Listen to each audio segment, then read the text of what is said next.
Live from the KXLY4 HD Broadcast Center in downtown Spokane, this is KXLY4 HD News at 5. We have been following breaking news all day here on KXLY4. A 36-year-old man from Stevens County is now under arrest, charged with planting a bomb in downtown Spokane on the morning of the Martin Luther King Jr. Day March. The bomb was described as a powerful IED filled with shrapnel. It was found on a bench at Main and Washington, right on the parade route. And federal officials say it was capable of inflicting serious harm. The search for a bomber led agents all over our region. Their trail ended this morning on a bridge outside the small town of Addy, Washington, south of Colville. To this man, shown in a picture from several years ago, he has a military past but no criminal history. We have team coverage of today's developments. Sally Showman is in Kettle Falls, where the suspect grew up. Annie Bishop saw him in court this afternoon. And we begin with Tori Brunetti outside Kevin Harpham's home. Tori? Yeah, I'm on a pullout just off of 395. That way is the Addy Gifford Road. Just down the road here is 12 Mile Road. I want to give you an idea of what the scene's been looking like all day long to late. Just below me is where the FBI has been staging. On that bridge right there is where Kevin Harpham was arrested earlier this morning. Now, if you see that road that kind of goes up into the trees that the FBI still has blocked up, that is the road that leads up to his property. They've been hauling up trailers up there all day long. If you come back down that road, you see that yellow house right over there. I spoke to that man this morning who saw the whole thing unfold. He said he woke up to the sound of first construction equipment and then what sounded to him like an explosion. I'm watching front row from my yard. Kevin Coy has lived here for 22 years and accepts the fact that the cheap remote land he lives on provides the perfect hiding area for criminals. This is a rural area and it's kind of conducive to out-of-the-way places to do things you shouldn't be doing. This is what Coy woke up to around 7 this morning, what appeared to be Stevens County construction equipment. I saw there was a road crew right at the end of my driveway out in front of the house there, and it looked like they were getting ready to do some digging. And I thought, okay, well, thanks for waking me up. That road crew turned out to be undercover FBI agents waiting for Kevin Harpham to leave his house, which he did before 8 this morning. And next thing I know, I hear an explosion. Coy says after he heard that, he walked outside and saw a car on the bridge with a back window blown out and a swarm of agents. They told me at one point I needed to stay back because they thought there might be a bomb in this car. Harpham was taken into custody and the car on the bridge was immediately hauled away. Agents spent the rest of the day searching Harpham's property. I've seen his place. It's not very pretty. Neighbors say Harpham has been in the process of building a house on his property for the past several years, and people in this area that know him says he keeps to himself. My neighbor has had a less than pleasant interaction with him. He's told him to stay the F off his property. And we've been talking to people all day long, trying to find anyone that knows Harpham, and the word that keeps coming up is reclusive, and it seems like people around here don't really know him all that well. Robin? The FBI has been up there all day with a great deal of equipment. How is the rest of the community reacting? Well, in this area I'm standing, it's right off of 395, and people have been pulling in here all day long, taking pictures, just very confused, asking us if we can give them any kind of information at all. I think the best word is shock and confusion, a lot of interest. I spoke to one man today. He said he just recently moved up here because he thought this kind of remote location would provide a safe haven for his family. Robin? All right, Tori, thanks. We'll check back in with you in just a few minutes. We want to go now live to Annie Bishop, who saw Kevin Harpham in court just about an hour ago. Annie? And in shackles, Kevin Harpham calmly walked into a packed federal courtroom this afternoon to learn more about the very serious charges he now faces. Those include 1 count of attempting to use a weapon of mass destruction and 1 count of possessing an unregistered explosive device. Now, he appeared tired, smiling for just seconds as he poured water before the hearing. That hearing lasted just 10 minutes. He was wearing the same clothes he was arrested in early this morning: blue jeans, a gray crew neck sweatshirt with a racing logo, a tan shirt, brown hiking boots. His dark brown hair appeared to be well kept, a short, clean cut. His face was scruffy as though he hadn't shaved in a few days. Harpham appeared to get a bit nervous. In fact, he was even biting his lip just a bit as the hearing began. He stood before the court for just a few minutes and acknowledged that he understood the charges before him. Roger Peven, a federal public defender, will now represent him. Harpham waived his bail hearing. From here, a grand jury will decide on the 22nd whether or not he will be indicted, and if he is, he will then be arraigned on these federal charges. Now, if convicted, Harpham could face life in prison. He is now at the Spokane County Jail.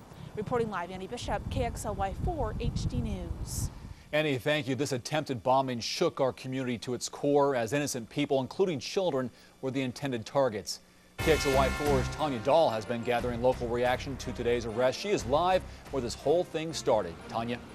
That's right. A city worker actually stumbled across that bomb in a backpack on the bench right behind me. And since then, many lives here in Spokane have been changed. People said they never thought it would happen in their backyard. Could have actually exploded and killed people. For weeks now, a bomb found in downtown Spokane has been the talk of the town. Customers at Hill's restaurant regularly dropping in and asking if the suspect's been found. People talk about it. I don't think a lot of people live in fear every day that controls their lives, but people are still coming out. But yeah, I'd say I'm glad they apprehended it. Today, a sense of relief for businesses who unexpectedly found themselves at ground zero. We're happy for that. We're happy that the guy was caught. Staff at Auntie's bookstore were working on inventory the day the bomb was found, unaware of the harmful device sitting just feet away. Even thinking about it makes me even still a little emotional.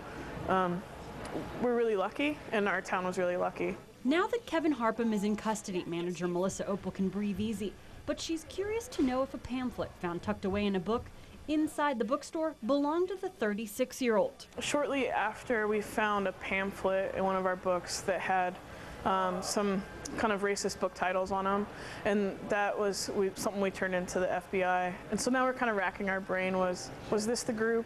As more details slowly come to light, many are just happy to know that the person who brazenly tried to hurt hundreds of people during a peaceful march is finally behind bars. We're happy for that. We're happy that the guy was caught. I'm very happy. I'm glad if they find the culprit who did this crazy, abominable thing, good. The bomb scare has also been an eye-opener for police and the city, with St. Patrick's Day coming up and the Lilac Day, huge parades. Local city leaders here tell me that they're congratulating the FBI for making this arrest. They also say that they're going to be looking at those big events, upping security, looking at them very differently. Reporting live in downtown Spokane, Tanya Dahl, KXLY4 HD News. And Tanya, thank you. The FBI is leading the way in this investigation, but Spokane police and the sheriff's office have been in close contact as this potentially deadly bomb was placed right in the center of town.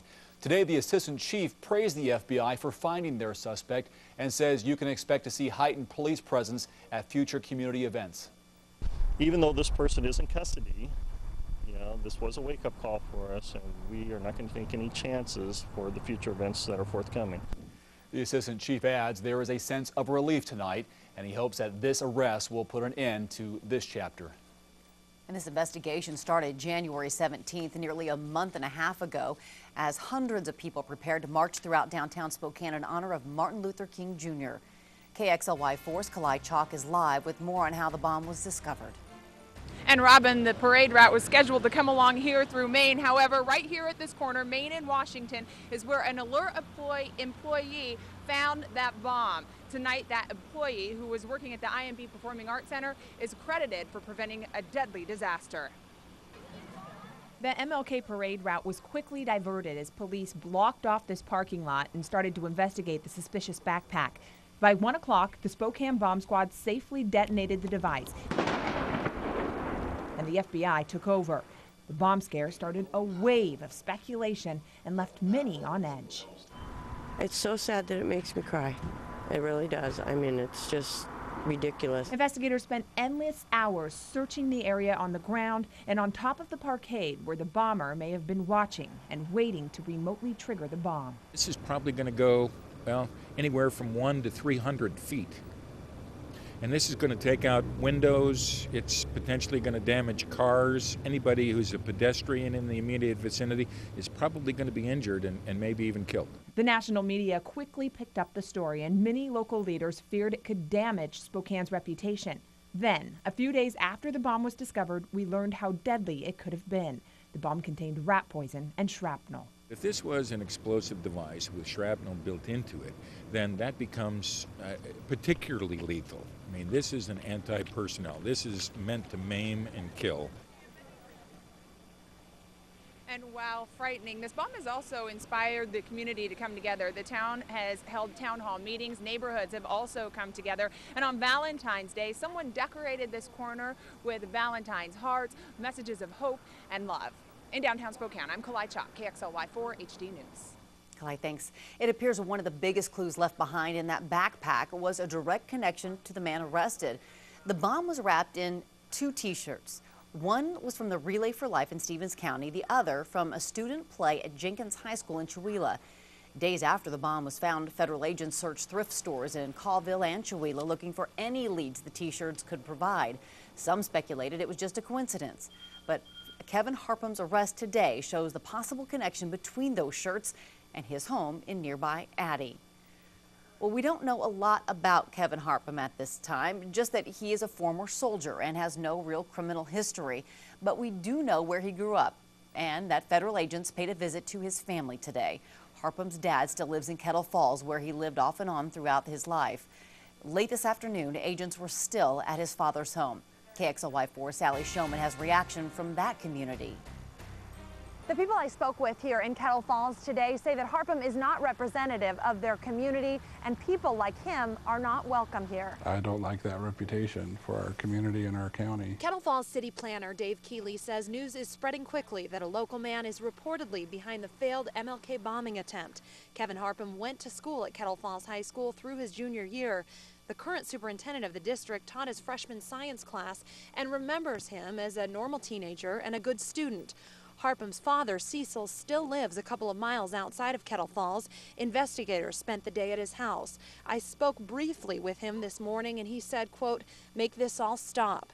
Kelly Haynes has lived in Kettle Falls her whole life. She wasn't all that shocked to hear the suspect shares her hometown. It's remote here, it's isolated, people can pretty much do what they want and not have anybody, you know, they can go up in the hills and you'd never know they were up there doing things. Coming up tonight at 6 o'clock, hear from one of Harpham's father's neighbors. In Kettle Falls, Sally Showman, KXLY4 HD News. Today's arrest is drawing attention from across the country. This morning, Attorney General Eric Holder called the device viable and said our community is fortunate it didn't go off. I think the FBI has done really great work in cracking that case along with their state and local counterparts. And a national organization that tracks hate groups says Harpham has a connection to a major organization that was once among the most powerful hate groups in America. The Southern Poverty Law Center confirms Harpham was a member of the group, the National Alliance, in 2004, but it's not known when he joined or how active he was. The group was formed in 1970 in West Virginia. At one time, it was considered the best organized and most dangerous neo-Nazi group in America. The founder's novel was said to be the inspiration for Timothy McVeigh's bombing of the federal building in Oklahoma City. The group's power declined after the founder's death in 2002. A former member of the Aryan Nations in Idaho says he talked with Harpham several times about possibly joining the group. Paul Mullet defended the Aryan Nations on KXLY4 several times in recent years. He told us today Harpham contacted him several times in the mid-2000s, but never officially joined the group. Meantime, Mullet says he's no longer with the Aryan Nations, but is a member of the American National Socialist Party. He said today the group recently bought 20 acres in the Spirit Lake area, and that we would know next year about their big plans for the area. For complete coverage of today's arrests, new developments, and case history, just go to our website. It's all there on KXLY.com.